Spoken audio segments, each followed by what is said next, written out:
अतिशय जड अंतकरणाने आजची प्रचाराची सभा होते। आदरणीय अजितदादा पवार दादांना स्वर्गीय म्हणायची माझी काही हिंमत होत नाही। आजही वाटतंय की दादा आपल्यामध्ये आहेत। एक अत्यंत कर्तृत्वान नेतृत्व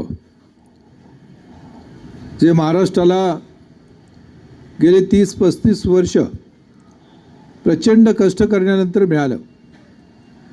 स्पष्ट वक्तेपणा, जे काम होणार आहे त्यासाठी 100% प्रयत्न करायचा, होणाऱ्या कामाला होय म्हणायचं, न होणाऱ्या कामाला स्पष्टपणे नाही म्हणायचं। राजकारणात खरं हे होत नाही, पण तो स्पष्ट वक्तेपणा दादांकडे होता, वक्तशीरपणा होता आणि दादांनी आपला एक वेगळी ओळख करून ठेवलेली होती। आपला माणूस, हक्काचा माणूस आणि कामाचा माणूस। जे काम घेऊन झालेलं आहे ते कामावरती लगेच निर्णय घ्यायचा तिथंच आणि ते मार्गी लावायचं आणि खऱ्या अर्थानं कार्यकर्त्यांना बळ देण्याचं काम आदरणीय अजितदादांनी केलं। दादा आज आपल्यासोबत नाही आहेत, परंतु दादांचं स्वप्न होतं की महाराष्ट्र चांगल्या पद्धतीनं ताटमानेनं उभा करायचा, महाराष्ट्राचा विकास करून महाराष्ट्र सुजलाम सुफलाम करायचा। ते दादांचं स्वप्न या निवडणुकीच्या माध्यमातून पूर्ण करण्याची आपल्याला संधी आहे। राष्ट्रवादीला मत, घड्याळाला मत म्हणजे अजितदादांना मत आहे।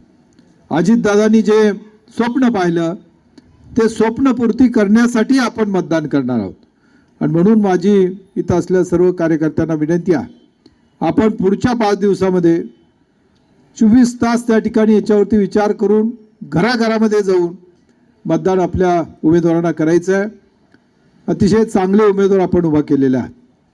शीतलताई काल दामणीला बोलल्या, अतिशय सहजपणे बोलल्या की प्रत्येक जिल्हा परिषदची योजना घराघरामध्ये पोहोचवण्यासाठी प्रयत्नांची पराकाष्ठा करेल। मला खात्री आहे की ते जिल्हा परिषद नक्की गाजवतील। गौरीताई पंचायत समितीला या ठिकाणी उभा आहेत, त्याही पंचायत समितीला अतिशय सक्षमपणे काम करतील याची मला खात्री आहे। दिलीपराव त्यासाठी त्यांना योग्य मार्गदर्शन करतील, आम्ही सर्व मार्गदर्शन करू। तिकडं पळशी गडामध्ये अतिशय सर्वांना उपयोगी असणारं 24 तास लोकांसाठी काम करणारा एक तरुण कार्यकर्ता मानसिंग गाडे त्या ठिकाणी उभा आहे। प्रचंड लोकांच्यामध्ये उत्साह आहे। हे तिन्ही उमेदवार सक्षम उमेदवार आहेत। तर माझी तुम्हाला विनंती आहे की या निवडणुकीमध्ये अजितदादांना मत द्यायचं आहे आपल्याला आणि सगळे उमेदवार आपल्याला निवडून द्यायचे आहेत। दादांचा आणि माझा सहवास तसा 89 सालापासून आहे। ज्यावेळेला मी बारामतीला प्रांताधिकारी होतो त्यावेळेला दादांनी नुकतंच राजकारणात प्रवेश केला होता। अनेक दौरे आम्ही एकत्र केलेत, एकत्र राहिलोय, बोललोय आणि या सगळ्या प्रवासामध्ये दादा जरी वरून कठोर दिसत असले तरी मनाने अतिशय हळवे होते। सर्वसामान्य माणसाला अडचण आली तर त्याच्या मागे ठामपणे उभा राहणारा हा नेता होता। आणि म्हणून गेल्या 15 दिवसापूर्वी ज्यावेळेला बारामतीपासून पुण्यापर्यंत आम्ही त्यांच्यासोबत गेलो त्याला त्यांनी महाराष्ट्राची जी स्वप्न पाहिली होती, केवळ विकास म्हणजे काय तर पाणी आलं, रस्ता आला एवढ्यापुरतं नाही, तर शिक्षणाच्या चांगल्या सुविधा सर्वसामान्य माणसाला मिळाल्या पाहिजेत। त्याचबरोबर आरोग्याच्या चांगल्या सुविधा मिळाल्या पाहिजेत।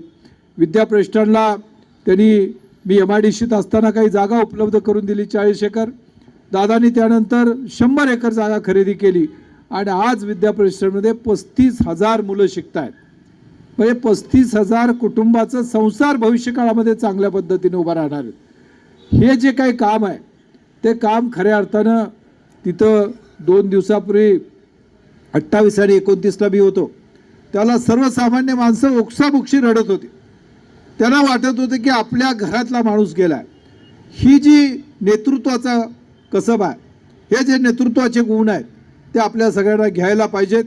भविष्यकाळामध्ये राष्ट्रवादी काँग्रेसचा विचार, यशवंतरावजी चव्हाण साहेबांचा विचार, शाहू फुले आंबेडकरांचा विचार पुढे घेऊन जाण्यासाठी या तिन्ही उमेदवाराला आपण निवडून द्यावं अशा प्रकारे आपल्या सर्वांना मी आवाहन करतो. भविष्य काळामध्ये वाटचाल करत असताना जी समोरचे विरोधक आहेत ते सर्व तंत्र वापरत आहेत. कुठलंही चुकीची गोष्ट करत असताना त्यांना काही त्याचं वाटत नाही. जी महाराष्ट्राची आणि मान तालुक्याची कधी संस्कृती नव्हती अशा पद्धतीनं भयाचं आणि अतिशय चुकीचं वातावरण या ठिकाणी पाहायला मिळतंय.